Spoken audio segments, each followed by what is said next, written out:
Hello बच्चों। तो बच्चों आज हम अपने नए चैप्टर के साथ फिर आपके सामने आ गए हैं and the chapter name is human I and colourful world. Colourful world मतलब रंगीन दुनिया। तो बच्चों रंगीन दुनिया हमें दिखाई देती है because of eyeballs, because of eye. बच्चों हमारी बॉडी में आई अगर ना हो तो we are not able to see the different colours, we are not able to feel the beauty of the nature, beauty of the things और भी बहुत कुछ है ना बच्चों। तो चलो बिना टाइम गवाए स्टार्ट करते हैं। The chapter name is the human I and the colourful world. तो बच्चों इसमें सब कुछ हमारी आँख पर डिपेंड करता है। आँख, आँख मीन्स आई, आई। तो बच्चों इसमें हम पूरा आँख करने वाले हैं। आँख मीन्स आई करने वाले हैं, ठीक है बच्चों। तो हम चैप्टर स्टार्ट करते हैं। तो ये रही आपकी जादुई आई बॉल, ये है आपकी आई बॉल बच्चों। This is the diagram of eye ball which I already drawn earlier. तो बच्चों ये इस तरह की होती है। ये सर कहाँ होती है बेटा? ये जो तेरे को दिख रही है ना, ये और ये, इसके अंदर एक बॉल है अंदर। देखा है ना तुमने भूत की खोपड़ी देखी है ना, वो इंसानी खोपड़ी, उसमें दो गोले होते हैं तो उनमें आई बॉल फिट होती हैं। ऐसा होता है ना बेटा, वो स्केलेटन, ये देखा होगा तुमने, है ना, ऐसा होता है ना। तो इसमें आई बॉल फिट होती है, इसीलिए इसका साइज़, इसका शेप इस तरह से होता है। तो आई बॉल समझ में आई बच्चों? आई बॉल मतलब इस तरह से, ये साइड व्यू है। और अगर हम आँख को ऐसे देखें सामने से तो हमें इस तरह से दिखाई देगी, ठीक है बच्चों। तो इसमें कुछ चीज़ें मैंने लिख दी हैं, मैं इनको समझाऊंगा अभी आपको। आ जाओ इधर।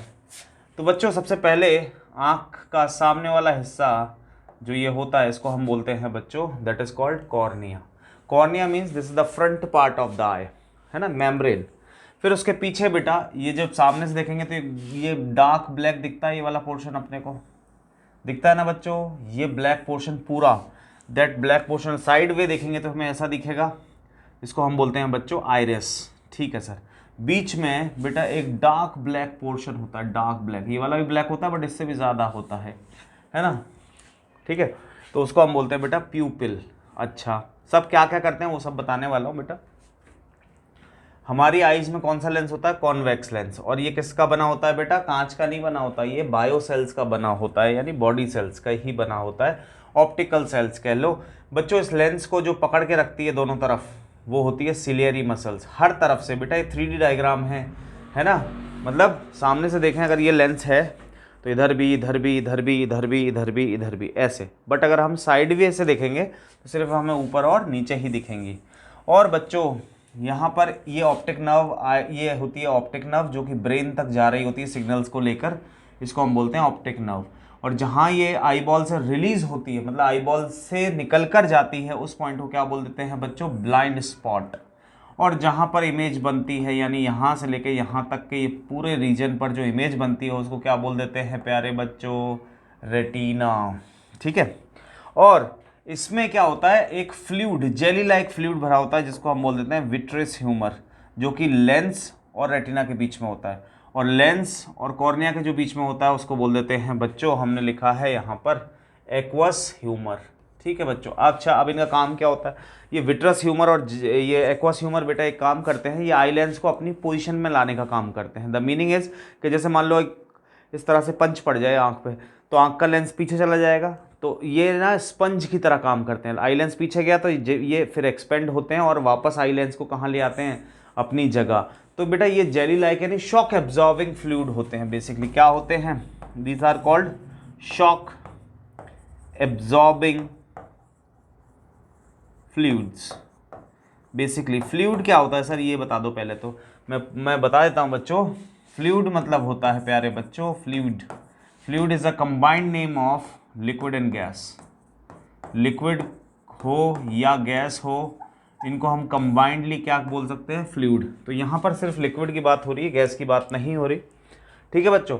ये सिलरी मसल्स क्या करती हैं? सिलरी मसल्स का मैंने पूरा देखो आपके लिए यहाँ पे सब लिख रखा है वर्किंग, ये मैंने पूरी लिख दी है इनकी, ये रही और ये रही, तो ये आप कॉपी कर लेना। बट मैं इनकी वर्किंग समझा देता हूँ। होता क्या है बच्चों कि ये जो लेंस है ना, ये क्या है, अपनी फोकल लेंथ चेंज करता रहता है। जैसे कैसे? जैसे मान लो तुम्हें कहीं पड़ोस में देखना है, पड़ोस में मतलब समझ गए, पड़ोस में देखना है तो लेंस जो है पास है, पड़ोस बिल्कुल पास होता है, तो लेंस नॉर्मल विजन से देख लेता है, मतलब ऐसा ही रहता है ना। और जब हमें अचानक से पास की चीज़ें पढ़नी होती है या देखनी होती है तो हमारा लेंस अपनी फोकल लेंथ चेंज करता है, यानी फोकल लेंथ कम करता है, दूर की चीज़ के लिए फोकल लेंथ ज़्यादा करता है। तो ये जो ऐसे और ऐसे कर रहा है, इसको ऊपर और नीचे से सिलेरी मसल्स दबाती हैं तो ये ऐसे हो जाता है, और खींचती हैं ऊपर और नीचे से तो ये ऐसे हो जाता है। तो दूर के लिए सिलेरी मसल्स खट खींच देती है तो हमारा फोकल चेंज हो जाता है। भाई ऐसा थोड़ी होता है कि मान लो मैं इधर इतनी पास देख रहा हूँ, एकदम से उधर देखूँ तो मुझे वो पहले एडजस्ट होगा मोबाइल की तरह फोकस। ऐसा नहीं होता ह्यूमन आई के साथ, क्योंकि human I is the best camera. इतना आदमी भी नहीं बना पाया अभी तक, है ना बच्चों। तो अगर मैं इसको देख रहा हूँ और एकदम से तो मैं देख रहा हूँ तो मुझे वो भी दिखेगा और खट से मुझे इधर भी दिखेगा, मतलब मेरे जो फोकल लेंथ है वो बहुत फास्ट एडजस्ट होती है। किसकी हेल्प से एडजस्ट होती है बच्चों? सिलेरी मसल्स की हेल्प से। किसकी हेल्प से? सिलेरी मसल्स की हेल्प से। सर ये प्यूपिल क्या करता है? प्यूपिल बेटा ऐसे करता है, प्यूपिल एक काइंड ऑफ स्पेस प्रोवाइडिंग जगह है, यहाँ पर एक जगह है, मतलब ये ट्रांसपेरेंट है, ये अंदर जाती है, यहाँ से ये लाइट को अंदर एंटर होने देता है। जैसे आप कभी भी इसको ऑब्जर्व करना, जैसे आप अगर मूवी देखने जा रहे हो दिन के टाइम में, धूप हो रही है बाहर, तो आप जब मूवी से निकल के आते हो तो आपकी आंखें ऐसी रखनी पड़ती हैं आपको, ऐसे छोटी छोटी सी। क्यों? क्योंकि जो प्यूपिल होता है वो अंदर, जब हम हॉल में बैठे होते हैं तो वहाँ पर लाइट कम होती है, जिसकी वजह से प्यूपिल अपना साइज़ बढ़ा लेता है बहुत देर तक, क्योंकि ऑलमोस्ट मूवी 3 घंटे की होती है, तो प्यूपिल का साइज़ बड़ा होता है। और जैसे ही हम बाहर आते हैं तो बाहर धूप होती है, इंटेंसिटी ऑफ लाइट बहुत ज़्यादा होती है, तो जिसकी वजह से हमारी आई डैमेज हो सकती है, तो प्यूपिल अपना साइज़ छोटा करता है, बट एक लिमिट तक ही छोटा कर पाता है। फिर हम अपनी जो ये आई लैशेज होती है इनको भी ऐसे कर लेते हैं, जिससे क्या होता है, ऐसे थोड़े से खोलते हैं ना ऐसे बाहर आके, तो उससे क्या होता है, हम लाइट को और कम आने देते हैं। क्यों? क्योंकि हमारा ब्रेन ये सिग्नल दे रहा होता है कि ज़्यादा लाइट अगर एंटर हुई तो आइज कैन बी डैमेज। तो क्या तुम्हें समझ में आ रही है बच्चों? तो pupil is the cavity which provide the space for the light enter into our eye to the retina to form a image. क्या तुम्हें ये बात समझ में आई बच्चों? ठीक है। आइरिस जो होता है बेटा वो एक्स्ट्रा लाइट को अब्जॉर्व कर लेता है। आइरिस देखा होगा तुमने, किसी किसी की ब्लू आइज हिप्नोटाइज, है ना, ब्लू आइज होती है। तो ब्लू आइज मतलब इट इज़ अ डिफेक्ट बेटा। ब्लू आइज हम लोग तो क्या सोचते हैं, यार इसकी ब्लू आइज है, यार क्या स्मार्ट है, but that is the nature defect. अगर जो ब्लू आइज वाले होते हैं बेटा वो ना एक्स्ट्रा लाइट को एब्जॉर्व नहीं कर पाते, तो उनकी आंखें ज़्यादा लाइट में प्रॉपरली काम नहीं कर सकती। क्यों? देखा होगा तुमने, नेचर ने ये चीज़ डिज़ाइन करी हुई है। जैसे तुमने लेपर्ड देखा होगा तो उसकी आंखों के नीचे ना डार्क ब्लैक स्पॉट होते हैं दोनों तरफ। क्यों? क्योंकि वो धूप में जब शिकार कर रहा होता है तो ज़्यादा लाइट जब आ रही होती है तो black colour is a good absorber, 100% absorbs the light almost. तो बेटा वो एक्स्ट्रा लाइट को ऑब्जॉर्व कर लेता है और उतनी ही लाइट को एंटर आने देता है जितना कि इमेज को देखने के लिए ज़रूरी है। तो बच्चों ब्लू आइज़ जो होती हैं वो इतनी लाइट एब्जॉर्ब नहीं कर पाती, जिसकी वजह से may be it's a problematic.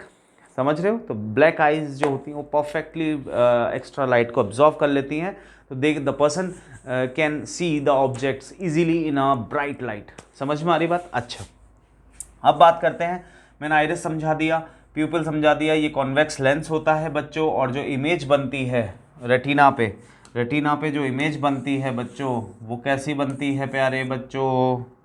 Sir the image formed on retina is real and inverted।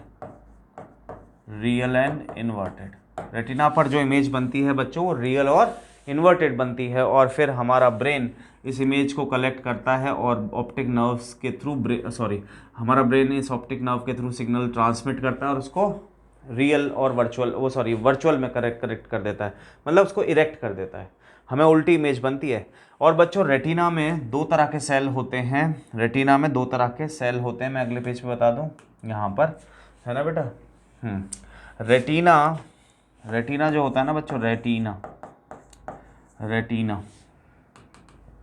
है ना, रेटिना, उसमें 2 तरह के सेल होते हैं। कौन कौन सेल बेटा? एक तो होते हैं रॉड सेल और एक होते हैं कोन सेल।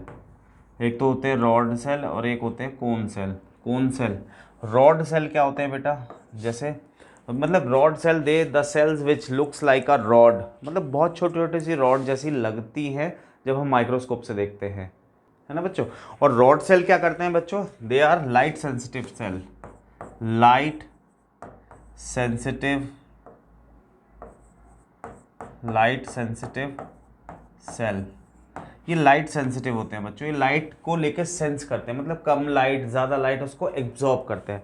और बेटा कौन सेल क्या होते हैं? They are colour sensitive, colour sensitive cell, colour sensitive cell. ये कलर्स को पकड़ते हैं बच्चों। जनरली एक नॉर्मल पर्सन की आई में 3 तरह के कोन सेल होते हैं। कोन सेल होते हैं 3, रेड, ब्लू और ग्रीन।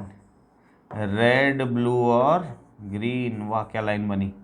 कोन सेल होते हैं 3, रेड, ब्लू और ग्रीन। तो बच्चों 3 तरह के कोन सेल होते हैं हमारे ह्यूमन आई में, जिसकी वजह से हमें कलर्स भी हम बना पाते हैं। These are primary colours. ये बेटा कलर सेल्स होते हैं, ये कलर को सेंस करते हैं। और हम लोग human eye can be see the 64,000 million different colours, मतलब हम ऑब्जर्व कर पाते हैं कलर्स को, है ना बच्चों, हम समझ पाते हैं कलर्स को। तो हमारे 3 सेल होते हैं, रेड, ब्लू और ग्रीन। क्या लाइन भी सही बनी ना बच्चों? कल कौन सेल होते हैं 3, रेड, ब्लू और ग्रीन। और ये सब दोनों कहाँ होते हैं? रॉड सेल और कोन सेल बेटा किस में होते हैं? रेटिना पे। किस में होते हैं बच्चों? रेटिना पे। अब आ जाओ पीछे। तो ये मैंने आपके लिए सारी डेफिनेशन लिख दी है। प्यूपिल क्या होता है, आइरिस क्या होता है, सिलरी मसल्स क्या होती हैं, एक्वस ह्यूमर क्या होता है। Aqueous humour it behave like a it behave like a shock absorber. Shock absorber, ये शॉक एब्जॉर्बर की तरह भी काम करता है बच्चों। और मैंने ये सारी इनके फंक्शन लिख दिए बेटा। विट्रस ह्यूमर, ब्लाइंड स्पॉट और ऑप्टिक नर्व। और रेटिना में कितने तरह के सेल? 2 तरह के। एक तो होते हैं रॉड सेल और एक होते हैं कोन सेल। कोन सेल होते हैं 3, रेड, ब्लू और ग्रीन। आपको ध्यान रहेगा, ठीक है बच्चों। अब हम चलते हैं नेक्स्ट टॉपिक पे, that is called persistence of vision.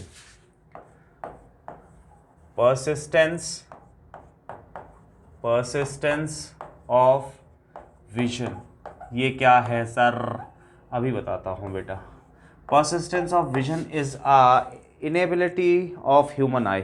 ये कुछ एक कमी है, और इसको कह लो कि एक इतना नहीं डेवलप कर पाए। क्या है वो बताता हूँ अब। तो बच्चों परसिस्टेंस ऑफ विजन, देखो मैंने लिख दिया है, this is the persistence of vision. But उससे पहले मैं समझा दूँ बच्चों, है ना। देखो होता क्या है, तुमने बचपन में एक गेम खेला होगा, सबने खेला होता है। जैसे ये एक स्टिक है और ये एक कार्डबोर्ड लगा हुआ है। ये कार्डबोर्ड का फ्रंट छोटा सा कार्डबोर्ड, और इसमें एक चिड़िया बनी हुई है। चिड़िया मीन्स बर्ड, ठीक है बच्चों। और ये बैठी हुई है। और इस कार्डबोर्ड के पीछे वाले पोर्शन पर क्या बनी हुई है? केज। तो बच्चों जब हम एक कार्डबोर्ड में, ये नीचे रॉड लगे, मतलब कार्डबोर्ड ऐसे लगा हुआ है ना बच्चों, और रॉड ऐसे लगी हुई है। और अगर हम इस रॉड को तेज ऐसे घुमाएं तो बार बार इमेजेस चेंज होंगी। तो बच्चों हमें क्या लगने लगता है कि ये जो बर्ड है ये किस में है? केज के अंदर। जबकि ऐसा नहीं है, बर्ड सामने वाले हिस्से पे, पीछे वाले हिस्से पे केज है। तो बट होता क्या है कि जो भी हम इमेज देखते हैं, ध्यान सुनना, जो भी हम इमेज देखते हैं वो 1/16 मतलब 1 सेकेंड के 16th पार्ट तक हमारे रेटिना पे परसिस्ट करती है। परसिस्ट मतलब रहती है, फिर हम दूसरी इमेज देख पाते हैं। तो मैं अगर जल्दी करता हूँ जब, तो मैंने मान लो यहाँ पे बर्ड है, तो मैं इसको देख रहा हूँ और ये बहुत जल्दी फ्लिप फ्लॉप हो रही है। तो हो क्या बर्ड की इमेज भी मुझे दिखेगी और कभी केज की इमेज दिखेगी, फिर बर्ड, फिर केज, फिर बर्ड, फिर केज। तो मेरे ब्रेन को लगेगा कि बर्ड जो है वो किसके अंदर है? केज के अंदर है। क्या तुम्हें समझ में आ रही है? तो ये होता है because of persistence of vision. तो बच्चों मैंने यहाँ पे लिखा, the continuance of a sensation of eye for some time even after the removal of object is called persistence of vision. और ये कितनी देर के लिए होता है बच्चों? तो वो भी यहाँ मेंशन्ड किया है कि ये 1/16 पार्ट तक रहता है। 1/16 पार्ट तक रहता है। गौर करने वाली बात कि बेटा हमने वो एक जब बुक छोटे होते थे तो एक छोटी सी बुक होती थी, उसमें ऐसे अपन बनाते थे, एक पेज पे फुटबॉलर किक मार रहा है, फिर अगले पेज पे थोड़ा सा आगे किक कर दिया, फिर अगले पेज पे बॉल को थोड़ा दूर कर दिया, फिर अगले पेज। फिर जब हम उसको तेज़ी से फ्लिप करते थे तो हमें ऐसा लगता था कि यार वो खेल रहा है, मतलब वीडियो चल रही है, जबकि वो सारे क्या थे? फ़ोटोज़ थे। तो बच्चों जब वो फ़ोटोज़ 1 सेकेंड के 16th पार्ट से ज़्यादा तेज़ी से निकलते हैं तो दे सीम्स लाइक अ वीडियो। तो बच्चों होता क्या है कि जब आप कैमरे से वीडियो रिकॉर्ड कर रहे होते हो तो उसमें होता क्या है कि कैमरा 1 सेकंड में 30 फ्रेम खींच रहा होता है, और वो जब आप प्ले करते हो वीडियो को तो 1 सेकंड में कितने फ्रेम जा रहे होते हैं, 30 फ्रेम्स। तो जब 30 फ्रेम्स इतनी फास्ट निकलेंगे 1 सेकंड में, तो आपकी आंख को क्या लगेगा कि वो वीडियो चल रहा है ना बेटा, इंपॉर्टेंट नॉलेज। तो बेटा वीडियो और ऑडियो में कोई, वीडियो और फोटो में कोई फ़र्क नहीं है। फोटो में सिंगल फ्रेम है और वीडियोस में 60 फ्रेम, 30 फ्रेम, 120 फ्रेम, वो depends on the camera quality. इतने फ्रेम अगर 1 सेकंड में जाएंगे तो हमें वो सारे फ्रेम्स कैसे लगने लगेंगे, वीडियो की तरह। तो वीडियो इस तरह से बनती है। आप ये सोचते होगे ना मोबाइल में वीडियो कैसे रिकॉर्ड होती है, तो बेटा वो 1 सेकंड में मोर देन 30 फ्रेम से ज़्यादा खींचेगा, और जब उनको प्ले करेगा तो हमें क्या लगेगा, वीडियो की तरह। समझ में आया बच्चों? That is known as persistence of vision. तो वीडियो और फोटो में हम अंतर कर पाते हैं बिकॉज ऑफ दिस एबिलिटी। तो बच्चों अब हम चलते हैं नेक्स्ट टॉपिक पे, that is called power of accommodation. ठीक है, मैंने यहाँ लिख दिया है power of accommodation, the self adjusting ability of a focal length of eye lens by the help of ciliary muscles. हाँ, तो इसको हम समझते हैं प्यारे बच्चों। पहले तो देखो बच्चों, क्या हुआ कि ये तुम्हारी आंख है, समझ में आ गया, और तुम एक इतना पास का ऑब्जेक्ट देख रहे हो जो तुम्हारे से सिर्फ 10 सेंटीमीटर दूर है, और तुम एट द सेम टाइम दूसरा एक और ऑब्जेक्ट ढूंढ रहे हो। तो बच्चों ये तुमसे है मान लो 300 मीटर दूर, तो बच्चों हमारा लेंस जो है वो खुद फोकस कर लेता है ना, दोनों चीज़ों पे फोकस कर लेता है। मैंने जैसा आपको अभी बताया था कि हम पास का देख रहे हैं, दूर का देख रहे हैं, समझ में आ रही बात? तो हम ऐसे कर रहे हैं, वैसे कर रहे हैं। तो वो जो हमारी जो आइज़ हैं वो टाइम नहीं लेती हैं अपनी आप की फोकल लेंथ को एडजस्ट करने के लिए, तो उसको हम क्या बोल देते हैं बच्चों, power of accommodation, the self adjusting ability of a focal length of eye lens by the help of ciliary muscles. बच्चों एक नॉर्मल आई, नॉर्मल मतलब समझते हो, normal normal human normal human normal जो ह्यूमन है उनके लिए लीस्ट डिस्टिंक्ट विजन मतलब सबसे कम, सबसे पास, कहाँ पर दूर, सबसे पास, भाई ये हाथ है मेरा, ये मुझे यहाँ पे भी दिख रहा है, यहाँ पे भी दिख रहा है, यहाँ पे भी दिख रहा है, यहाँ पे भी दिख रहा है, यहाँ पे भी दिख रहा है, बट यहाँ पे आने पे मेरी आंखों में पेन शुरू हो गया, दिख तो रहा है, ज़्यादा देर तक नहीं देख सकता, तो मैं इसको इतनी दूर से अच्छा देख सकता हूँ, इतनी दूर से। तो that is least distinct vision, मतलब कि मेरे आँखों का मतलब नॉर्मल ह्यूमन बीइंग का जो सबसे पास, वो सबसे साफ देख सकता है, that is called 25 centimetre without help और without any strain in eyes. मतलब कि बेटा अगर मैं इसको ज़्यादा पास से ऐसे पढ़ूंगा ना बहुत देर तक तो मेरी आंखों में दर्द होने लगेगा। तो बच्चों सबसे पास रखें और अच्छा भी दिखे और हमारी आंखों में दर्द भी ना हो, that point is known as least distinct vision of human. और बेटा फार, फार मीन्स हम कहाँ कितना दूर तक का देख सकते हैं, तो बच्चों हम तो चांद को भी देख लेते हैं अर्थ से, स्टार्स को देख लेते हैं, तो मतलब हमारा जो फार डिस्टिंक्ट पॉइंट है वो क्या है बच्चों, इन्फिनिटी। इन्फिनिटी मतलब बहुत बड़ा डिस्टेंस जो कि एज़ कंपेयर टू हमारी रेटिना के साइज में बहुत बड़ा है, इसलिए हमने उसको क्या लिखा है, इन्फिनिटी। तो बच्चों अब हम चलते हैं डिफेक्ट ऑफ विजन्स पे। किस पर? Defects of vision. Defects of vision. बेटा किसी भी पर्सन जो होता है वो 3 ही तरह के डिफेक्ट्स से लाइक उसकी आंखों में 3 तरह के डिफेक्ट्स होते हैं। पहला हम पढ़ेंगे बच्चों मायोपिया। क्या पढ़ेंगे? मायोपिया। मायोपिया। तो मायोपिया में देखो एक होता है मायोपिया और एक होता है बेटा hypermetropia.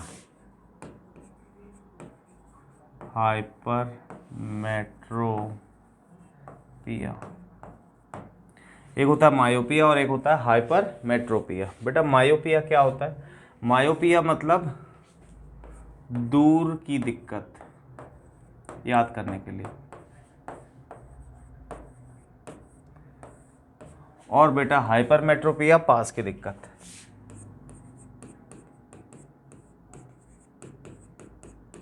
What is the meaning of this दिक्कत? तो देखो मैं आपको बताता हूँ बच्चों, है ना बेटा। देखो इसको ऐसे याद कर लो, बच्चों में कन्फ्यूजन ना रहे। बेटा नाम छोटा है as compare to this hypermetropia, नाम छोटा है तो मतलब दूर की दिक्कत, नाम बड़ा है तो उसका उल्टा पास की दिक्कत, ऐसे याद रहेगा। तो बच्चों मायोपिया मतलब क्या, मायोपिया मतलब अ पर्सन which suffers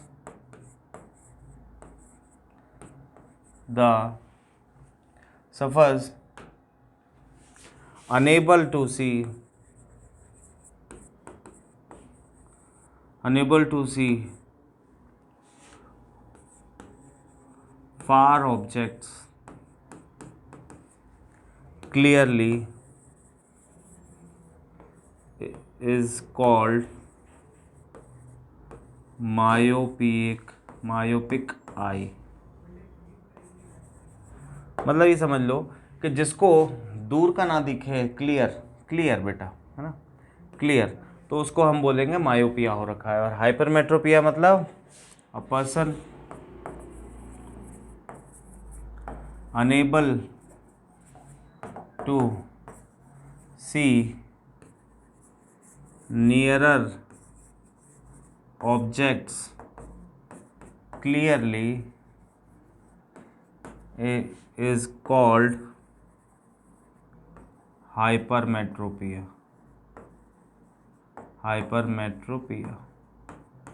तो बेटा इसको ना पास का ब्लर दिखता है, ब्लर मतलब समझते हो, ब्लर दिखता है पास का, और इसको दूर का ब्लर दिखता है। तो इन दोनों की प्रॉब्लम तुम्हें समझ में आई बेटा, मायोपिया और हाइपरमेट्रोपिया। ठीक है सर, अब इनमें आगे बात करते हैं नेक्स्ट पेज पर। यहाँ तो लिख लेते हैं वापस वही, क्या, मायोपिया, सॉरी मायोपिया, और इधर लिख लेते हैं हाइपरमेट्रोपिया।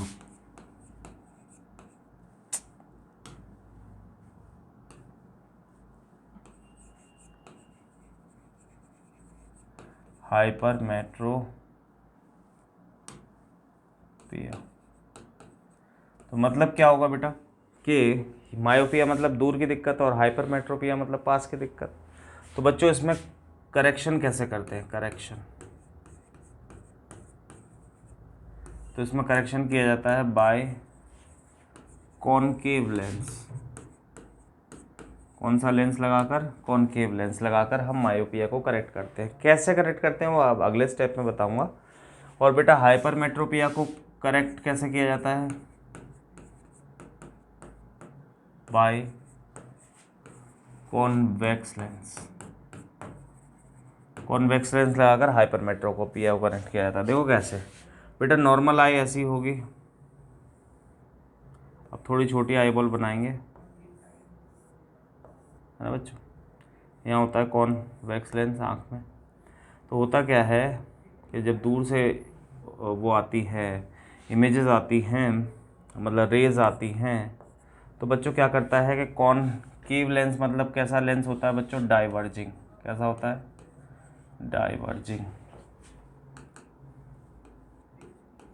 डाइवर्जिंग। कॉनकेव लेंस कैसा होता है, डाइवर्जिंग। तो बच्चों क्या होता है कि जो ये नॉर्मल आई बॉल है, तो इसमें ये दोनों रेज एंटर हुई और ये रेटिना पे जाके इंटरसेक्ट हुई और यहाँ इमेज बन गई शार्प, ये नॉर्मल आई है। बट अब जिस पर्सन को क्या बोलते हैं मायोपिया है, उसकी आई बॉल इलोंगेट हो जाती है, मतलब ऐसे बच्चों देखो यार ध्यान से,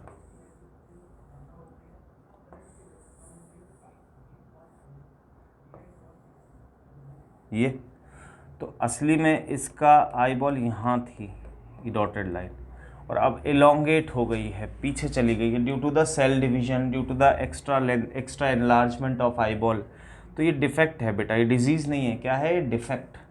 तो ये जो है, ये आई बॉल ये डॉटेड लाइन पे थी, तो इमेज यहाँ बन रही थी, बट अब आई बॉल पीछे चली गई। तो होता क्या है कि बच्चों इनफाइनाइट से जो रेज आ रही हैं वो जैसे ही इसमें एंटर करती हैं तो कन्वर्ज यहीं पे करता है लेंस, यहीं पे, बट पीछे तो ऐसे हो जाता है, ब्लर इमेज बनती है। रेटिना पे कैसी इमेज बनती है, ब्लर। तो हम क्या करते हैं बच्चों, कि हम इसको करेक्ट कर देते हैं। देखो ऐसे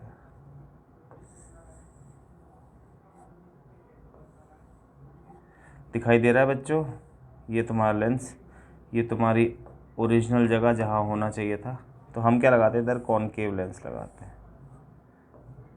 कॉनकेव लेंस समझते हैं, जो एजेस से थिक होता है बच्चों। अब क्या होता है कि लाइट रे जैसे ही इसमें एंटर करती है तो ये लाइट रे को थोड़ा सा एक्सटेंड करके, डाइवर्ज करके लेके आता है। तो अब क्योंकि ये इतनी पास से आ रही थी तो यहाँ इंटरसेक्ट हो जा रही थी, थोड़ी डाइवर्ज कर दी कॉनकेव की लेंस की हेल्प से, तो अब ये इंटरसेक्ट रेटिना पे करवाता है।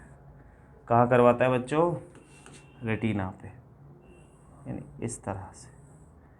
तो अब क्या हुआ कि हमने उन रेज़ को थोड़ा सा, भाई यूँ भेज रहे थे तो यहाँ इंटरसेक्ट हो रही थी, तो हमने अगर यूँ भेजने की जगह थोड़ा दूर करके भेजा तो अब वो थोड़ी पीछे जाके इंटरसेक्ट हुई। क्या तुम्हें बात समझ में आई?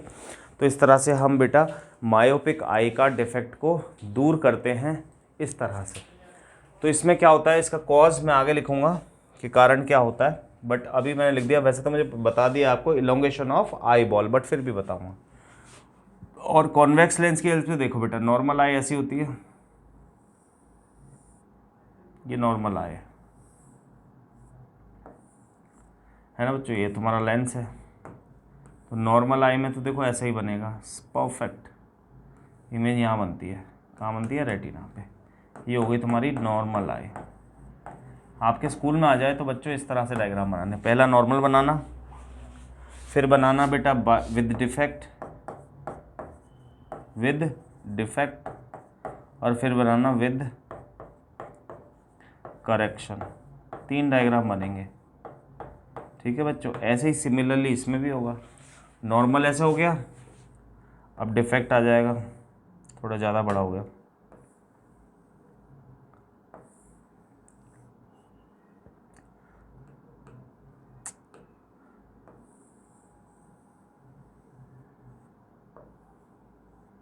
ये लेंस, तो बेटा असली में आई बॉल यहाँ थी, बट वो क्या हुई, कॉन्ट्रैक्ट हो गई। तो अब रेज जो आएंगी वो तो पैरेलल ही आ रही थी सेम, तो वो इंटरसेक्ट तो यहीं होंगी ना स्क्रीन पे, यहाँ होती थी वो इंटरसेक्ट। अब स्क्रीन तो आ गई यहाँ, तो इनके बीच में गैप हो गया, तो ये इंटरसेक्ट नहीं हो पाई। तो ये हो गया विद डिफेक्ट। ये डायग्राम क्या हो गया, विद डिफेक्ट। कैसा, विद डिफेक्ट। अब आती है बच्चों बात विद करेक्शन। तो करेक्शन के लिए हम ऐसे बना देते हैं,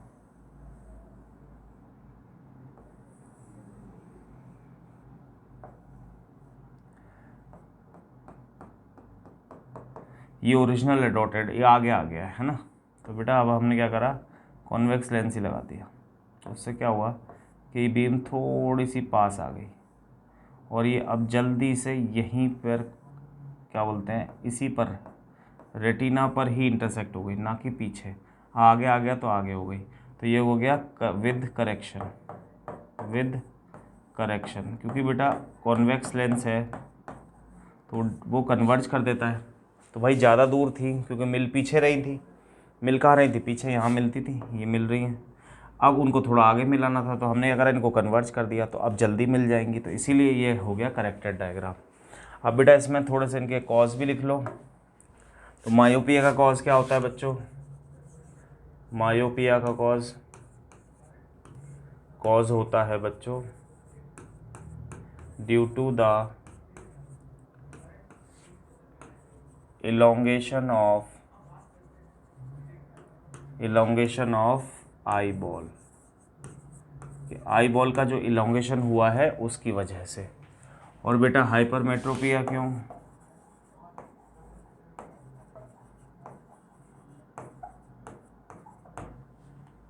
वो होता है बेटा कॉज, क्या होता है बताओ, due to the contraction of eye ball के कॉन्ट्रैक्शन की वजह से क्या होता है, हाइपरमेट्रोपिया। यहाँ तक की बात समझ में आ गई बच्चों, ठीक है। अब ये दोनों डिजीज़ बहुत इंपॉर्टेंट है बच्चों, ये बोर्ड्स में आने के चांसेस रहते ही रहते हैं, इन पे क्वेश्चंस आते ही आते हैं, ठीक है ना बच्चों। और इनका एक और नाम भी है, वो भी लिख लो आप, क्योंकि आपको वो भी पता होना चाहिए बच्चों। इसको बोलते हैं शॉर्ट साइटेडनेस,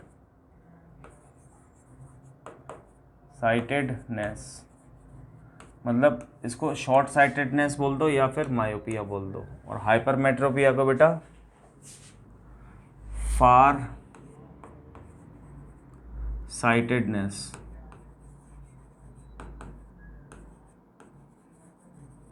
भी बोलते हैं, ठीक है। वो शॉर्ट साइटेडनेस और उसको फार साइटेडनेस। और तीसरा एक और भी होता है बेटा, तीसरा जैसे मायोपिया होगा, हाइपरमेट्रोपिया हो गया। अब हम पढ़ेंगे प्रेसबायोपिया। ये क्या होता है, इसको हम ओल्ड साइट भी बोलते हैं। ओल्ड साइट मतलब ये ना जनरली एक एज के बंदों को ज़्यादा होती है, बट ऐसा कोई कंपलसरी नहीं है कि हमेशा एज वाले को ही हो। ऐसा कोई कंपलसरी नहीं है प्यारे बच्चों के हमेशा एज वाले बंदे को ही हो, बट हाँ होती मोस्ट ऑफ उन्हीं को है कि ये ओल्ड एज में ज़्यादा होती है। When a person of age 40 to 45 और more than it generally not compulsory, generally this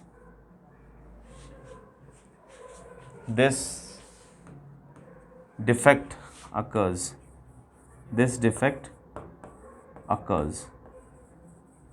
ये वाला डिफेक्ट होता है। इसमें बेटा क्या होता है कि क्या कैसा दिखता है इसमें सर, इसमें दोनों हो जाते हैं, both defects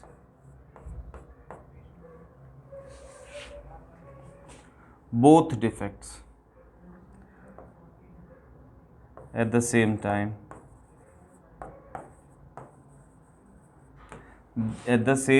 time, means unable to see nearer object, unable to see clearly, दिखते तो हैं बच्चों बस क्लियरली नहीं दिखते। क्लियरली का मतलब समझते हैं, बिल्कुल साफ, ब्लर दिखते हैं। And unable to see farther object clearly, दोनों ही दिक्कत हो जाती है बेटा, दोनों ही प्रॉब्लम हो जाती है कि ना दूर का दिखता है ना पास का दिखता है। तो ये इसका प्रेसबायोपिया ओल्ड साइटेडनेस हो गई। बेटा इसके कॉज क्या होते हैं वो भी देखो। तो बेटा इसका कॉज होता है, कॉज क्या होता है, कॉज होता है सर, पहला होता है due to इर्रेगुलरिटी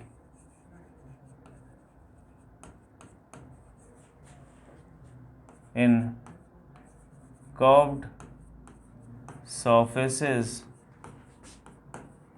of eye lens, मतलब बच्चों लेंस एकदम परफेक्ट कर्व्ड होता है ऐसे, बट इसका ऐसे हो जाता है, पर्सन का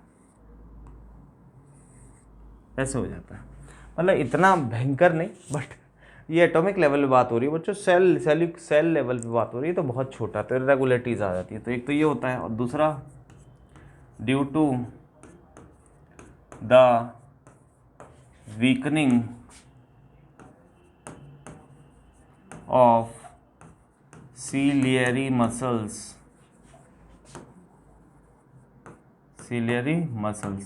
मतलब ciliary muscles focal length change नहीं कर पाती। जैसे पास में देखा तो एकदम से साफ नहीं दिखता, दूर में देखा तो एकदम साफ नहीं दिखता, वो सिलेरी मसल्स वीक हो जाती हैं, उसकी वजह से ये डिफेक्ट होता है। तो उसका करेक्शन कैसा होता है बेटा, तो करेक्शन ऑफ प्रेसबायोपिया, तो वो होता है बेटा इट इज करेक्टेड बाय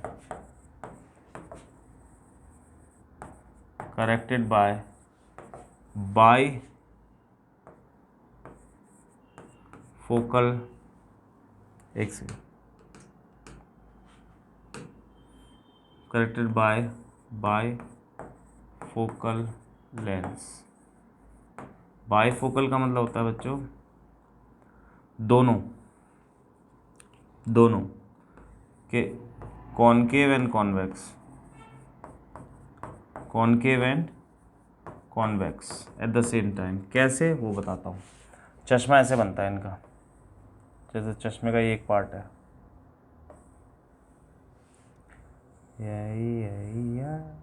ये। तो बच्चों नीचे वाला पोर्शन होता है कॉन्वेक्स और ऊपर वाला पोर्शन होता है कॉनकेव। मतलब क्योंकि नीचे वाला, इसमें भी ऐसे ही नीचे वाला होता है कॉन्वेक्स, ऊपर वाला कॉनकेव। तो बच्चों असली में क्या होता है, जब भी हम कोई चीज़ पढ़ रहे होते हैं तो हम ऐसे पढ़ते हैं, तो हम नीचे वाले पोर्शन का यूज़ करते हैं, और जब सामने देखते हैं, दूर देखते हैं, तो बिल्कुल सामने ऊपर वाले पोर्शन का यूज़ करते हैं। तो बच्चों ऊपर वाला दूर वाला हो गया तो उसके लिए कॉनकेव, और पास वाले के लिए नीचे वाला कॉन्वेक्स। तो इस तरह से इस डिजीज़ को, इस डिफेक्ट को दूर किया जाता है, करेक्ट किया जाता है। तो बच्चों अब चलते हैं हम नेक्स्ट टॉपिक पर, और that is a more important अलग टॉपिक होने वाला है, प्रिज्म। तो अब हम प्रिज्म को पढ़ेंगे बच्चों। प्रिज्म क्या होता है सर? प्रिज्म एक ट्रांसपेरेंट मीडियम का इस तरह का शेप का होता है। देखा होगा बच्चों आपने लैब्स में, है ना, ये होता है प्रिज्म। तो प्रिज्म को साइड से देखेंगे तो this way prism look like this, but अगर फ्रंट व्यू देखें, सामने से देखें, तो बच्चों बस हमें ट्राइंगल दिखाई देता है। This is prism. तो बच्चों प्रिज्म की लेबलिंग कर लेते हैं, इसके नए नए पार्ट्स को सीख लेते हैं, क्या क्या बोलते हैं। इसको और इसको बच्चों दोनों को बोलते हैं refracting surfaces, refracting surfaces. Okay sir, इस एंगल को, दोनों रिफ्रैक्टिंग सरफेसेस के बीच के एंगल को बेटा एंगल ऑफ प्रिज्म बोलते हैं। क्या बोलते हैं? Angle of prism. और जिस बेस पर, जैसे यहाँ नीचे वाला जो है ये वाला, इसको बोलते हैं बेटा बेस। क्या बोलते हैं? बेस। तो प्रिज्म करता क्या है? प्रिज्म हम क्यों पढ़ रहे हैं? तो बेटा it breaks white light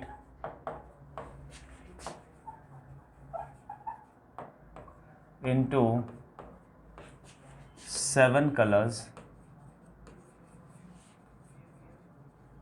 is called prism। मतलब ये बेटा व्हाइट लाइट को 7 कलर्स में तोड़ देता है प्रिज्म। क्यों?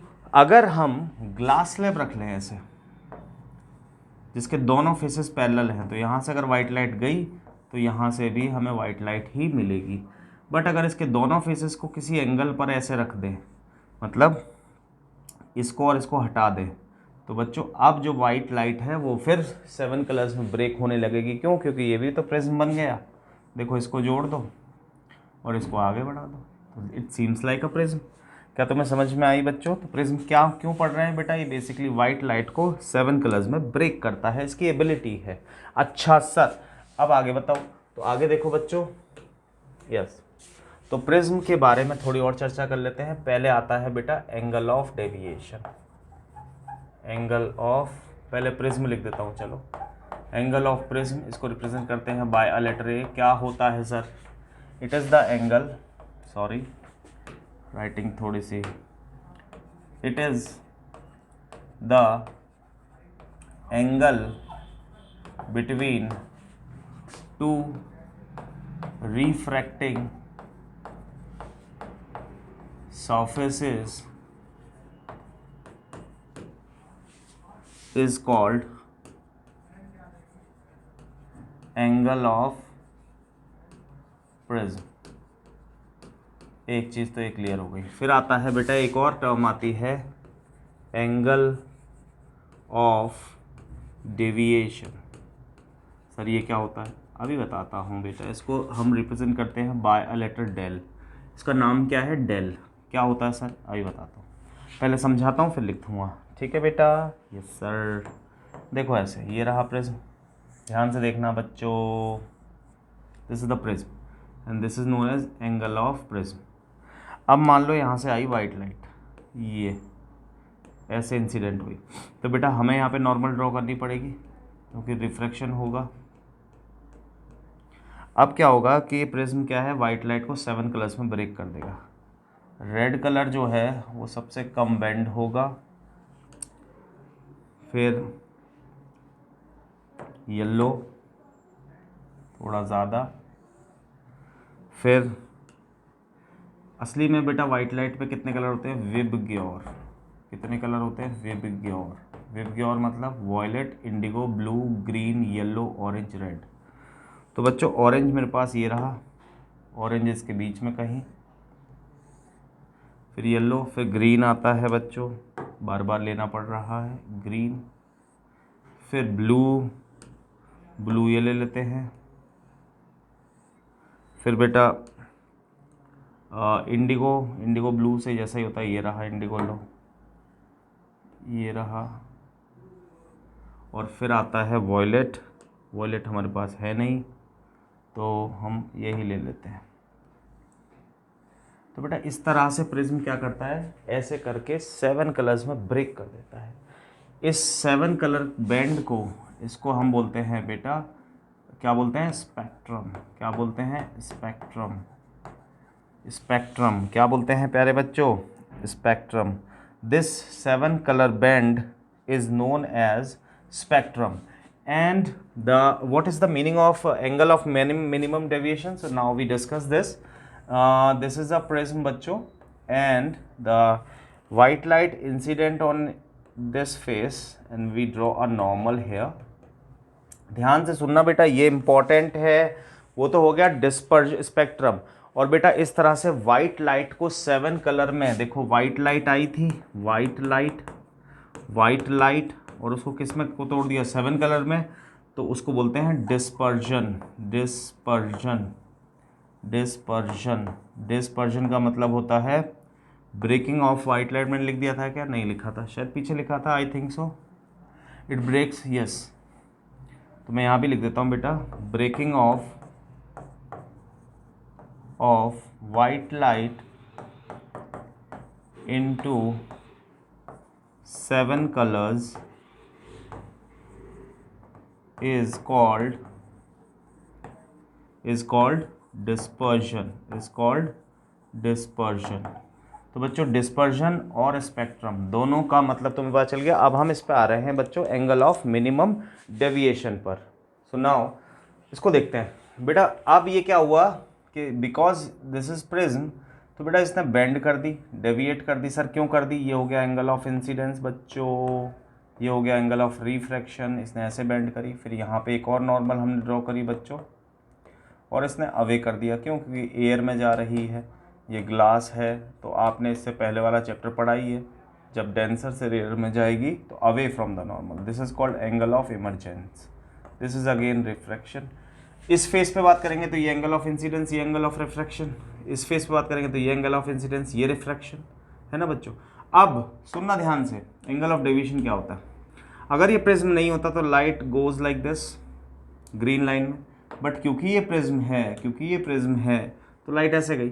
तो बेटा इस इमरजेंट रे को अगर हम पीछे बढ़ाएं तो ये जो एंगल बनाती है किसके साथ, इंसिडेंट रे के साथ, विदाउट रिफ्रैक्शन, मतलब विदाउट बेंडिंग, जो ये एंगल बनाती है, कौन सी, इमरजेंट रे को जब पीछे बढ़ाएं तो इस एंगल को बोला जाता है angle of deviation.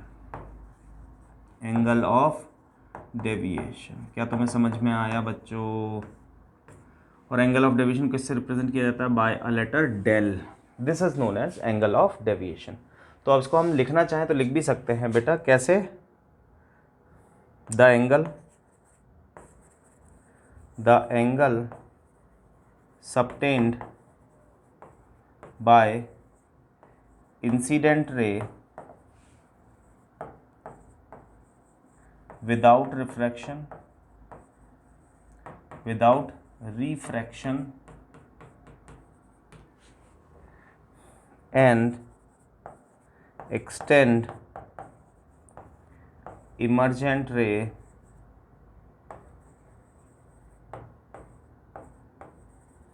in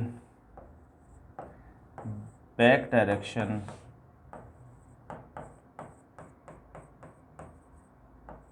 then the angle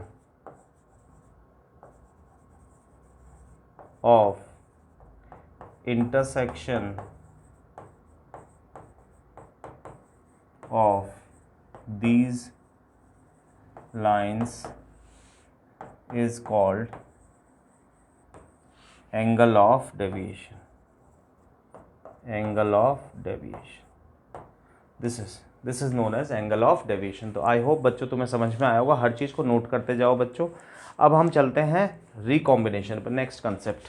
तो देखो बेटा, तो प्रिज्म क्या करता है, प्रिज्म जो होता है, प्रिज्म वो वाइट लाइट को ब्रेक करता है इनटू 7 कलर्स, है ना, 7 कलर्स। और इन 7 कलर्स को ही, इस ब्रेकिंग को हम क्या बोल देते हैं बेटा, डिस्पर्जन। और ये 7 कलर बैंड को क्या बोलते हैं बच्चों हम, स्पेक्ट्रम। अब देखो तो बच्चों प्रिज्म पर वाइट लाइट पड़ी, यहाँ पीछे प्रिज्म पर वाइट लाइट पड़ी और उसने 7 कलर्स में ब्रेक कर दिया। सर बहुत बढ़िया। क्या सर हम 7 कलर्स को वापस कंबाइंड कर वाइट लाइट बना सकते हैं? The answer is yes. तो उसको समझते हैं, उसको बोलते हैं बेटा रिकॉम्बिनेशन ऑफ 7 कलर्स।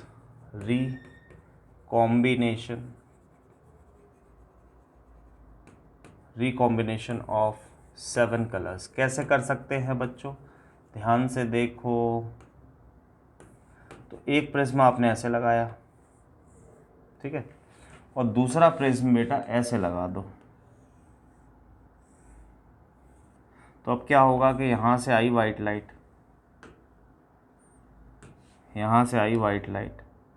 तो ये पहले 7 कलर्स में ब्रेक होगी, 7 कलर्स में ब्रेक होगी, ये कलर्स यहाँ आएंगे और ये सब वापस से रिकम्बाइन हो जाएंगे, उल्टा प्रोसेस हो गया। और बेटा फिर हमें क्या मिलेगी, एक वाइट लाइट। तो हम इस तरह से पहले वाइट लाइट को 7 कलर्स में तोड़ सकते हैं, फिर 7 कलर की वाइट लाइट को हम वापस एक वाइट लाइट में कन्वर्ट कर सकते हैं। इसको बोलते हैं recombination of different component of light into the same again. क्या तुम्हें ये वाली बात समझ में आ गई प्यारे बच्चों, है ना? तो अब हम चलते हैं नेक्स्ट टॉपिक पर। अब आता है बच्चों रेनबो फॉर्मेशन, इंपॉर्टेंट है 10th क्लास के लिए। What is the topic? Rainbow formation.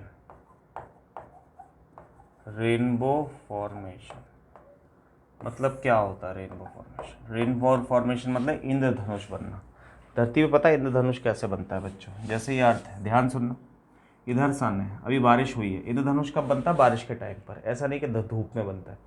बारिश होती है तो बेटा क्या होता है, वाटर के ड्रॉपलेट्स एयर में सस्पेंडेड रहते हैं। जब बारिश होती है छोटी छोटी ड्रॉप्स, बहुत छोटी ड्रॉप्स, बहुत ज़्यादा ह्यूमिडिटी रहती है एयर में।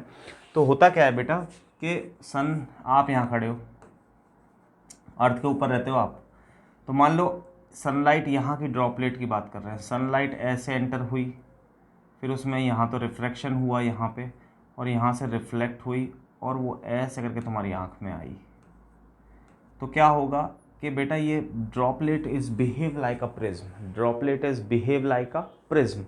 तो ये क्या करेगी, 7 कलर्स में लाइट के कंपोनेंट को तोड़कर तुम्हारी आंखों में भेजेगी।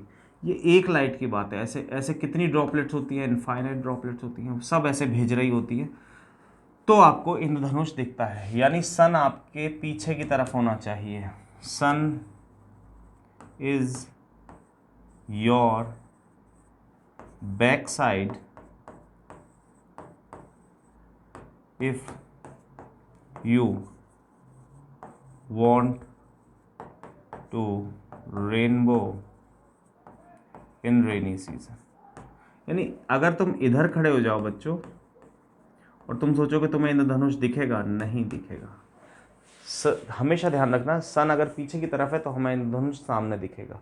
कभी भी ऐसा नहीं होता अर्थ पर कि सन भी इधर है और इंद्रधनुष भी इधर है, नेवर पॉसिबल। तो बेटा ये चीज़ है, ये होता क्यों है रेनबो, वो दिखाता हूँ। तो बेटा असली में मैंने थोड़ी सी बता दी है, बट फिर भी बताता हूँ कि आप यहाँ खड़े हो अर्थ के सरफेस पर, इस बार सर सीधी, उस बार गोल, बेटा उस बार पूरी धरती दिखा दी, इस बार थोड़ा सा एरिया दिखाया बस। ये ड्रॉपलेट है अलग अलग। सन यहाँ पे, तो लाइट जो है वो ऐसे आ रही है, ये आ रही, तो इसमें ये एंटर होती है, फिर ऐसे, और फिर ये ऐसे करके तेरी आंखों में आती है, ऐसे ऐसे ऐसे ऐसे। तो बेटा अगर इसको अगर बहुत बारीक से समझना है तो मैं यहाँ बताता हूँ। ये एक ड्रॉपलेट है, जैसे लाइट यहाँ से एंटर होती है तो वो बेंड होती है, क्यों? क्योंकि बाहर एयर थी, ये नॉर्मल हो गई, नॉर्मल हमेशा सेंटर से जाती है, तो टुवर्ड्स द नॉर्मल बेंड होती है। तो यहाँ पे क्या हुआ? Refraction, refraction. फिर यहाँ से ये रिफ्लेक्ट होती है यहाँ पर, तो यहाँ पे क्या होता है? रिफ्लेक्शन। और फिर यहाँ से ये वापस रिफ्रैक्ट हो जाती है, नॉर्मल ऐसे, सॉरी, वापस रिफ्रैक्ट होकर हमारी आंखों तक पहुँच जाती है। तो इसलिए बच्चों हमें रेनबो दिखता है। क्या तुम्हें समझ में आया पूरा फिनोमेना कि why we see the rainbow? तो इसको आपको ऐसे लिखना है, when the light comes from the sun, it incident on the small droplets which are suspended in the atmosphere in a rainy season. That droplets behave like a prism and break the white light into 7 color components, and that color components are come in our eyes. So we feel that sorry बच्चों, we feel or we observe that there is a rainbow in the sky. सब बच्चों को समझ में आया? ठीक है ना बच्चों? शॉर्ट में लिख देता हूँ। होता क्या है, sunlight incident on rain, on water droplets, on water droplets suspended in atmosphere after raining.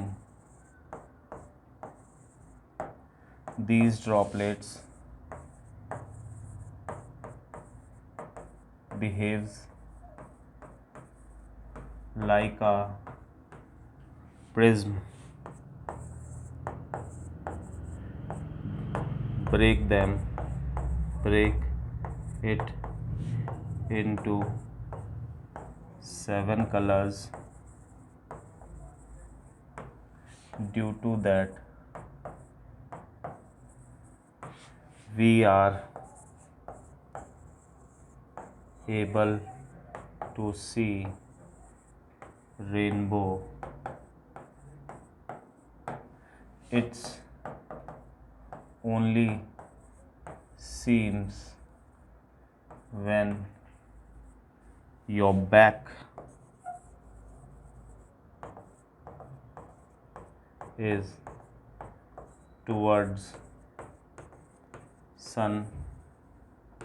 और बच्चों ये सब लिख देना कि एक बार रिफ्लेक्शन होता है और 2 बार क्या होता है, यहाँ पर भी क्या हुआ? रिफ्रैक्शन। 2 बार रिफ्रैक्शन होता है और 1 बार रिफ्लेक्शन। अभी तुम 10th क्लास में हो, इसलिए मैं ये समझा नहीं रहा हूँ कि रिफ्लेक्शन कैसे हो गया वाटर ड्रॉपलेट से, क्योंकि वो एक अलग चीज़ है, total internal reflection, but that is not in your course, तो इसलिए नहीं बता रहा हूँ बच्चों। इस इंग्लिश को, इस डायग्राम को अगर बनाया है, इस डायग्राम को बना के आ जाना, इस इंग्लिश को लिखे आना और थोड़ा सा ये जोड़ देना, तो आपका ये वाला पूरा पार्ट हो जाएगा। अब हम बात करते हैं एटमॉस्फेरिक रिफ्रैक्शन के ऊपर। तो स्टार्स पहला करते हैं, स्टार सीम्स हायर और अपीयर्स हायर। देखो ये क्वेश्चंस आते हैं बच्चों कॉन्सेप्चुअल क्वेश्चंस आते हैं, कॉन्सेप्चुअल क्वेश्चंस क्या आते हैं वो बताता हूँ। पहला आता है why stars appears higher as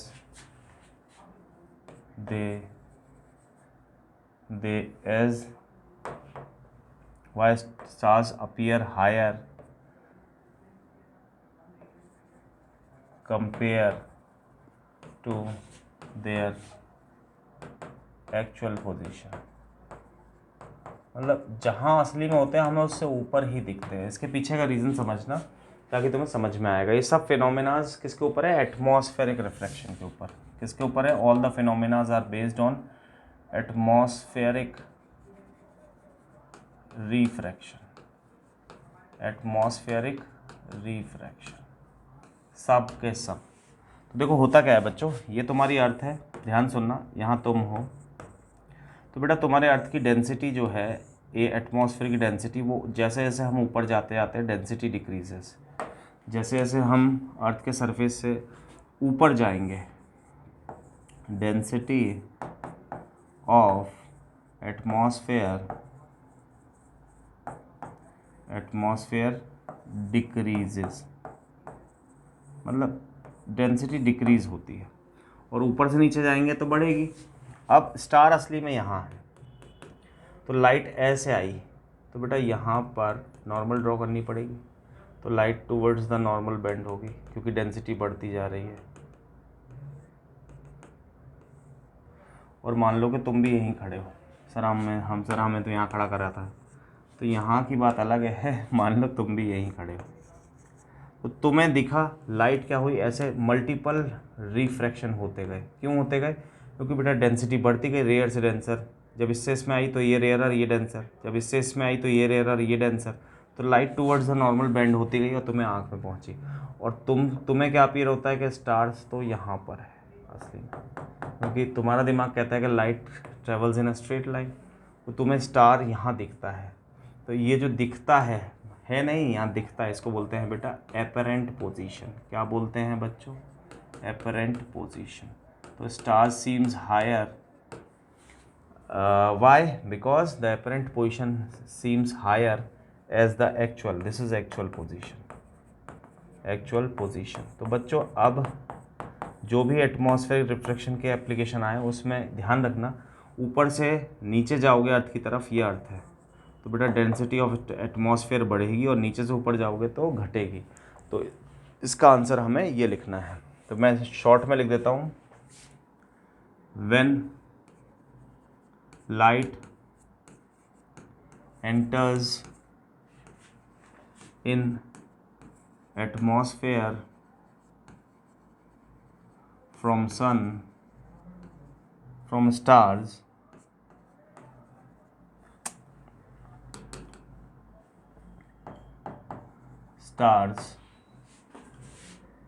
it passes through multiple refractions. It faces multiple refractions.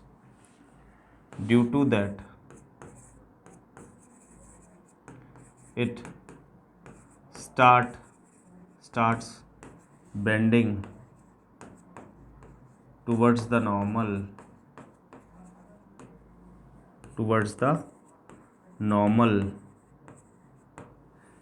and reaches to our eyes.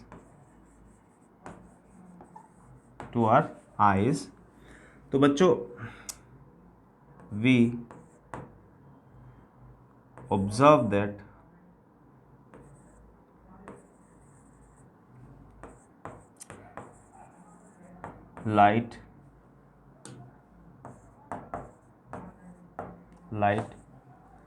observe that light comes from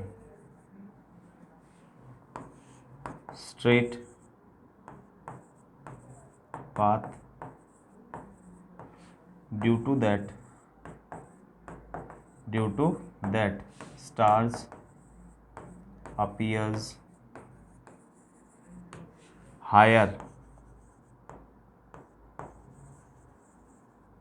as their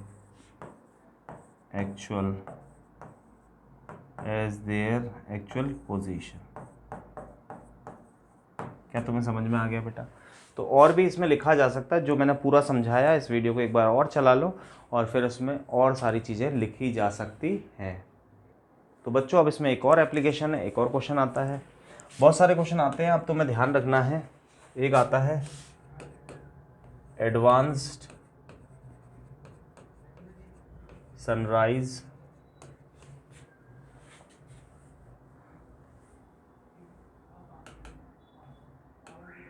advanced sunrise and delayed sunset मतलब ये कितनी देर का होता है बेटा? ये 2 minutes का होता है। सर क्या होता है ये बताता हूँ। देख बेटा, ये तेरी अर्थ है ना, ये तेरी अर्थ है। 2 अर्थ बना लेते हैं ताकि दोनों फंक्शन समझ लें। बेटा आप यहाँ पर हो तो आपकी ये लाइन क्या होती है? होराइज़न। क्या होती है? होराइज़न। क्योंकि आप इसके नीचे का नहीं देख सकते, तो सन जो है वो असली में यहाँ पर है। अभी निकलेगा तो तुम्हें दिखेगा, मतलब तुम्हारे होराइज़न में आएगा, लाइन ऑफ साइट। बेटा अर्थ क्या बहुत बड़ी है ना, हमें तो प्लेन ही दिखता है, तो हमें ऐसा थोड़ी कि हमें यहाँ तक का दिख रहा है, ऐसे थोड़ी दिख सकता है, नहीं दिखता। तो हम इसको होराइज़न बोलते हैं। क्या बोलते हैं? होराइज़न। तो सन असली में यहाँ है, बट हमारा एटमॉस्फेयर भी है इसके चारों तरफ, है कि नहीं? उसकी डेंसिटी भी चेंज हो रही है। तो लाइट यहाँ से एंटर हुई तो टुवर्ड्स द नॉर्मल बेंड हुई, फिर टुवर्ड्स द नॉर्मल, फिर टुवर्ड्स द नॉर्मल, फिर टुवर्ड्स द नॉर्मल, और हमारी आइज़ में पहुँच गई। और हमें क्या दिखेगा कि यार सन तो सामने है, यहाँ है। तो असली में यहाँ से यहाँ तक इसको ट्रैवल करने में 2 मिनट लगता है इन मॉर्निंग टाइम। तो सन अभी असली में निकला नहीं है, वो होराइजन से नीचे है, but we are able to see again the same phenomena, atmospheric multiple reflection. वही लिखना है कि the light faces the multiple reflection when the sun is just below the horizon, due to that it will bend towards the normal, because the density of atmosphere keep increasing from atmosphere level to the earth. Due to that this happen in our eyes. Observe that this is the apparent position, जबकि असली में सन अभी वहाँ पर आया नहीं है बच्चों। सन तो यहाँ पर है, this is actual position, but हमें क्या दिख रहा है कि सन निकल गया। क्या तुम्हें समझ में आया? अब जो मैंने बोला उसको धीरे स्लो करके एक बार लिख लो बच्चों। और सेम इधर भी ऐसा ही है कि ये आपका होराइज़न है, लाइन ऑफ साइट, इसको बोलते हैं बेटा होराइज़न। होराइज़न, ठीक है बेटा। सन यहाँ पहुँच गया है, बट तुम्हें दिख रहा है अभी यहाँ, क्यों? क्योंकि लाइट जो है वो ऐसे, अब ये तुम्हारा एटमॉस्फेयर है, लाइट ऐसे आई, फिर ऐसे, फिर ऐसे, फिर ऐसे, फिर ऐसे, फिर ऐसे पहुँच गई। तुम्हें क्या दिख रहा है कि सन यहाँ पर है। तो बेटा देखो, डिलेड मतलब सन तो छुप चुका है, बट तुम्हें तो अभी भी दिख रहा है। 2 मिनट का यहाँ पे भी फ़र्क आएगा। तो ये डिलेड सनसेट और सनराइज़ दोनों सेम फिनोमेना है बेटा। इस पर बहुत सारे फिनोमेनाज हैं, तो आप एटमॉस्फेरिक रिफ्लेक्शन वाले फिनोमेनाज को इस तरह से करेंगे। अब हम चलते हैं बेटा, अभी बहुत सारे एप्लीकेशंस हैं, ठीक है, जैसे stars twinkle, planet do not. चलो ये भी बता देता हूँ। अब आप बुक्स में पढ़ोगे तो आपको समझ में आ जाएंगे। Stars twinkle but planets do not. Sir इसके पीछे का रीज़न बताओ। इसके पीछे का रीज़न ये है बेटा, ये तेरी अर्थ है, छोटी सी अर्थ, तो यहाँ पर है, ये तेरा एटमॉस्फेयर है, स्टार यहाँ पर है। तो बेटा होता क्या है कि ये जो एयर है ना, ये अपनी डेंसिटी बदलती रहती है, क्योंकि हवा के झोंके चलते रहते हैं। ये अलग अलग डिफरेंट एटमॉस्फेयर्स हैं, यहाँ की डेंसिटी, यहाँ की डेंसिटी, यहाँ की बदलती रहती है डेंसिटी। तो लाइट जो है कभी तो हमारी आँख में पहुँच रही होती है, कभी नहीं पहुँच रही होती। मान लो यहाँ पे लाइट ज़्यादा आ गई, डस्ट पार्टिकल ज़्यादा आ गए इस पाथ में, तो हम यहाँ पर देख रहे हैं तो हमें स्टार नहीं दिखेगा, बट ये कंटिन्यूसली मूव करते रहते हैं इधर उधर इधर उधर। जैसे ही लाइट पहुँचती है तो हमें दिखने लग जाती है। समझ में आ रहा है? मल्टीपल रिफ्लेक्शन होते हैं ना, लाइट जैसे बहुत ज़्यादा डेंस एयर हो गई तो लाइट बेंड होते होते यहाँ पहुँच गई तो हमें नहीं दिखा। फिर जैसे ही वो हटी, ये एयर जो है वो डेंसिटी उसकी कम हुई तो लाइट सीधी आ गई। तो हमें स्टार्स कैसे दिखेंगे बेटा? ट्विंकल करते हुए, बट प्लैनेट्स नहीं दिखते। क्यों? क्योंकि प्लैनेट एक तो स्टार के कंपैरिजन में पास होते हैं। जैसे मून है, moon is not a planet but it is a satellite, but वो ट्विंकल नहीं करता। क्यों? क्योंकि बहुत पास है, वो सन की लाइट को इस पर पड़ता है और वो हमें भेज देता है, तो लाइट ज़्यादा दूर से नहीं आ रही। जबकि ये वाली स्टार्स की लाइट कई लाइट ईयर्स दूर से आ रही है। तो बीच में मान लो कोई टोरॉइड आ गया, कोई एस्ट्रॉइड आ गया, तो लाइट ब्लॉक हो गई। तो बहुत सारे रीजंस हैं ट्विंकलिंग के, बट इसका साइज़ इतना बड़ा है क्योंकि ये पास में है। साइज़ तो असली में स्टार्स का बड़ा है, but the distance from earth to planet is very less as compare to the distance earth from star. तो बच्चों यहाँ पर बीच में पता नहीं क्या क्या आ सकता है, कितनी बार आता होगा। तो लाइट आती जाती लगती है तो उसको हम ट्विंकल बोल देते हैं। बट प्लैनेट्स का साइज़ बड़ा अपीयर होता है तो वो लाइट यहाँ वाली ब्लॉक हुई तो यहाँ वाली पहुँच गई, भाई वो रिफ्लेक्ट कर रहा है ना, यहाँ वाली पहुँच गई तो कितनी ब्लॉक होगी। तो इसलिए स्टार्स, ये प्लैनेट जो है वो ट्विंकल करते हुए नहीं दिखते। Planets do not twinkle. क्या तुम्हें समझ में आया? तो बच्चों ये बहुत सारे फिनोमिनाज हैं जिनको आप लिख सकते हो। अब हम चलते हैं स्कैटरिंग ऑफ लाइट पर। ठीक है बेटा, इसके भी 2-3 फिनोमिना आपको समझाऊंगा। स्कैटरिंग ऑफ लाइट जानते हो, आपने 9th में पढ़ा होगा scattering of light, Tyndall effect पढ़ा होगा, वैसा ही कुछ है। तो बच्चों मैं समझाता हूँ आपको scattering of light. Scattering of light का मतलब होता है कि बच्चों जैसे मान लो डस्ट पार्टिकल है, इसको जूम करके देखो, इसकी शक्ल ऐसी है, कैसी भी हो सकती है, बट अभी बहुत छोटा होता है तो हमें डॉट दिखेगा, बट जूम। तो बेटा ये लाइट पर इधर टकराई तो इधर भेज देगा, इधर टकराई तो इधर भेज देगा, इधर टकराई तो इधर भेज देगा, इधर टकराई तो इधर भेज देगा। अगर ये लाइट को अपने अंदर से नहीं जाने देगा और लाइट की डायरेक्शन को चेंज करेगा, इस तरह से सब तरफ फैला देगा। क्या एक ही पार्टिकल होता है डस्ट का? नहीं सर, इनफाइनाइट पार्टिकल्स होते हैं, डस्ट, एयर, मॉलिक्यूल, वाटर, सब। तो वो सब लाइट को अलग अलग डायरेक्शन में बच्चों भेज देते हैं। इस फिनोमेना को हम क्या बोलते हैं? स्कैटरिंग। बेटा स्कैटरिंग और रिफ्रैक्शन, एटमॉस्फेरिक रिफ्रैक्शन में बहुत बड़ा फ़र्क है। Atmospheric refraction is a different thing and the scattering of light is a different thing. तो स्कैटरिंग ऑफ लाइट का मतलब समझ गए, the light is just spread out in all possible direction, light spread out in all possible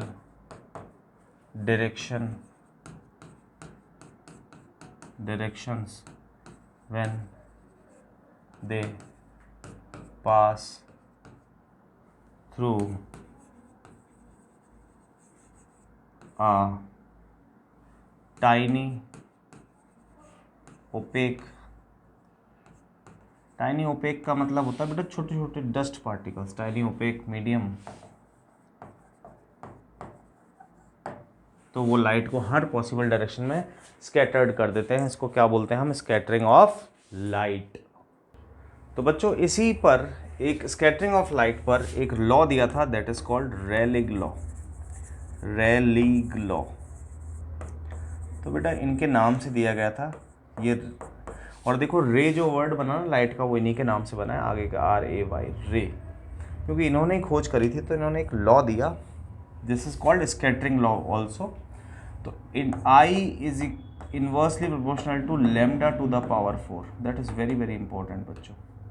अगर आप boards में question लिख रहे हो स्कैटरिंग का और उसमें आपने कहीं आपने आंसर में अगर ये सब चीज़ें मेंशन कर दी तो आपके मार्क्स नहीं कटेंगे। ये I का मतलब है बच्चों intensity of scattering of light, scattering of light. और लैम्डा का मतलब है प्यारे बच्चों वेवलेंथ। क्या मतलब है? वेवलेंथ। अब इस रेलिग लॉ पे हम कुछ एक एप्लीकेशन समझाने में आपको बताने वाला हूं, तो आप ध्यान से देखें नेक्स्ट पेज पर। तो Y,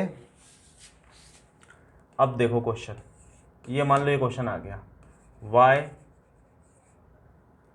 sky appears reddish during sunset and sunrise। देखा आपने, सूरज उगते वक्त और डूबते वक्त कुछ रेडिश सा दिखता है, ऐसा क्यों?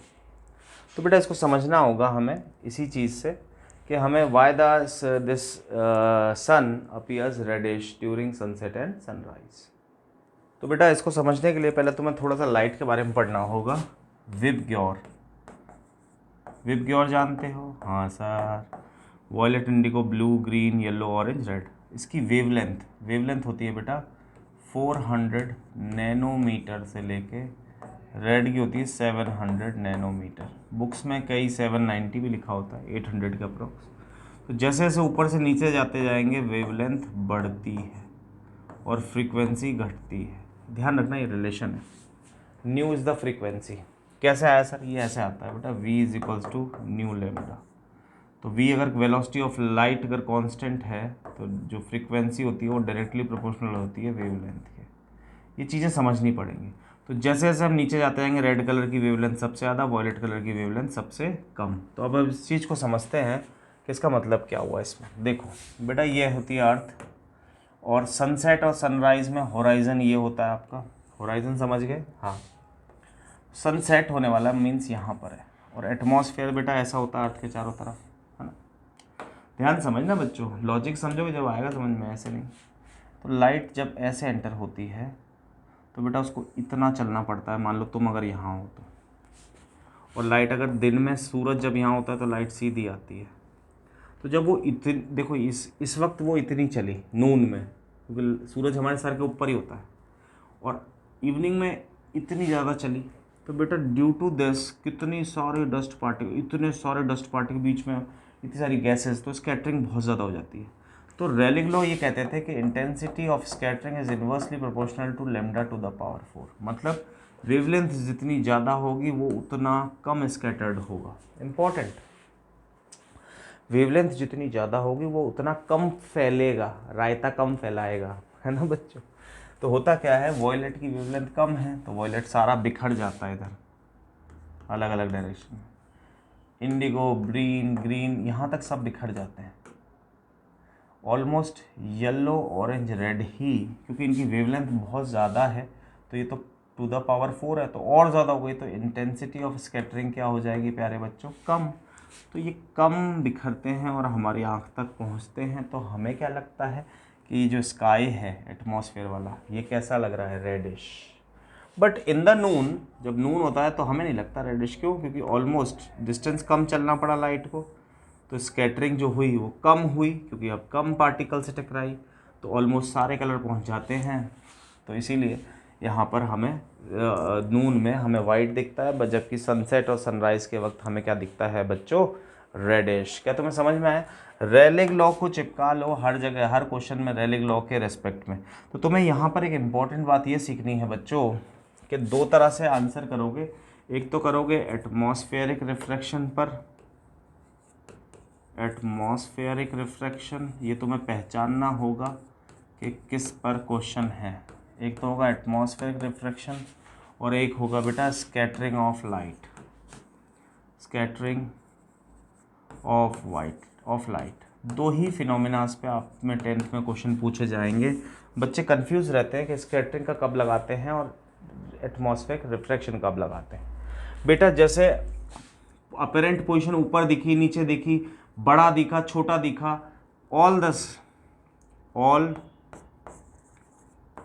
क्वेश्चंस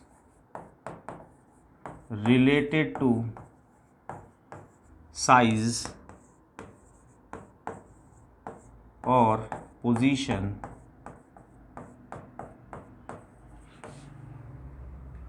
उनके आंसर आप लिखोगे एटमॉस्फेरिक रिफ्रैक्शन पे, और स्कैटरिंग पे कलर से रिलेटेड, कलर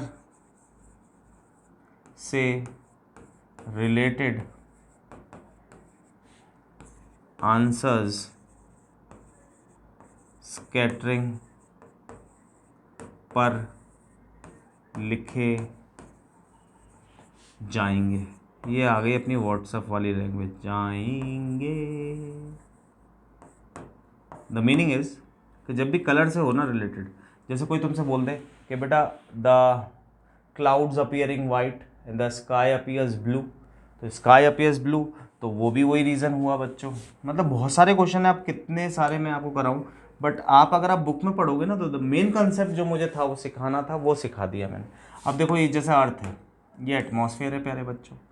तो अब अपीयर कब दिखता है? दिन में जब सूरज उगता है, ढलता है जब, तो रेडिश रेडिश दिखता है, दिन में ब्लू दिखता है। क्यों? क्योंकि लाइट ऐसे सीधे आती है।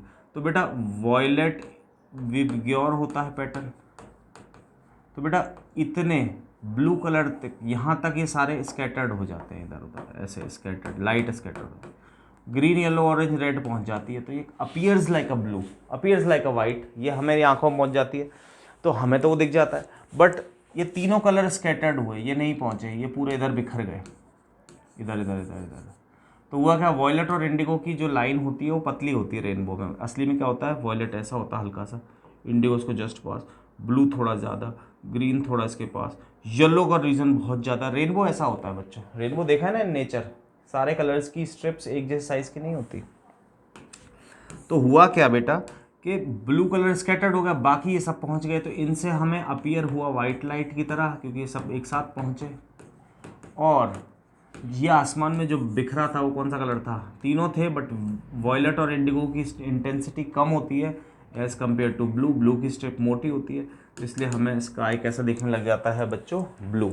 तो आप, आई होप आपको मेरी बात समझ में आई होगी बच्चों, अच्छे से नोट्स बना लो। अब क्वेश्चंस पढ़ोगे कोई भी, ज़रूर पढ़ के जाना, 100% क्वेश्चन आएगा।